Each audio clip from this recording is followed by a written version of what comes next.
ನೀರಾವರಿ ವಿಚಾರದಲ್ಲಿ ಏನು ನಿನ್ನೆ ಸ್ವಲ್ಪ ನೀರು ಬಿಡಬೇಕು ಅಂತ ಹೇಳಿ ಆದೇಶ ಕೊಟ್ಟಿದ್ದಾರೆ.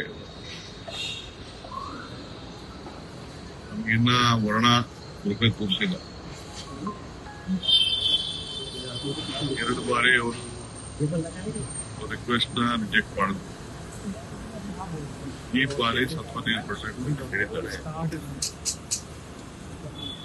ನಾನು ಆರ್ಡರ್ನ ಅಪೀಲ್ ಮಾಡಲಿಕ್ಕೆ ನಮ್ಮ ಮಂತ್ರಿಗಳು ರಾಮಲಿಂಗಾರೆಡ್ಡಿ ಅವರು ಮತ್ತು ಎಲ್ಲ ಅಧಿಕಾರಿಗಳ ಚರ್ಚೆ ಮಾಡಿದ್ದಾರೆ. Against the order we are appealing.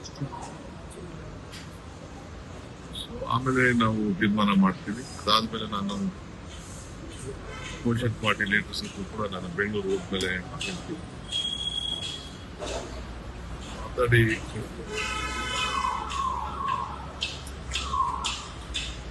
ಈ ಮಧ್ಯದಲ್ಲಿ ತಮಿಳುನಾಡು ಚೀಫ್ ಕೂಡ ನನ್ನ ಹತ್ರ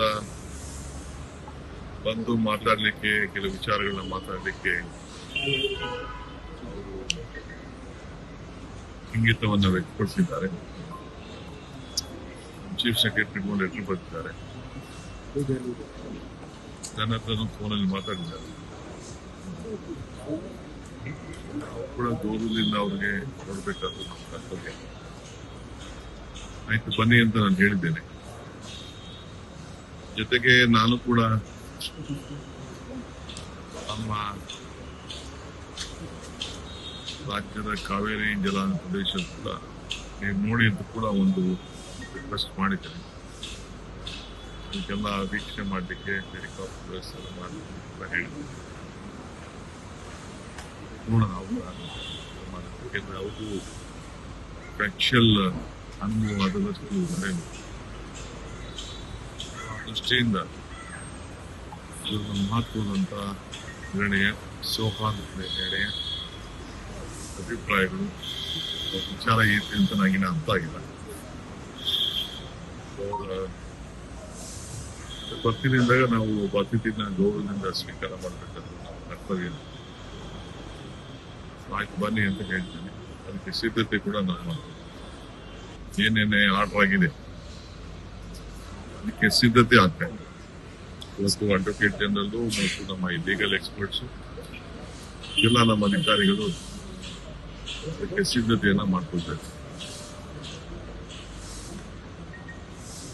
ಇವತ್ತು ಬೆಳಿಗ್ಗೆ ಅದೇ 10-11ವರೆಗೆ ಮೀಟಿಂಗ್ ಆಗಿದ್ದು ಸೀನಿಯರ್ ಲಾಯರ್ಸ್ ಅದೇನು ಸರ್, ಅದ್ರದ್ದು ಔಟ್ಕಮ್ ಸರ್? ಅದು ಆಗಿದೆ. ನಮ್ಮ ಮಂತ್ರಿಗಳು ಮಾಡಿದ್ದಾರೆ, ನಾನು ಮಾತಾಡಿದ್ದೀನಿ, ಎಲ್ಲ ಮಾತಾಡಿದ್ದೀನಿ.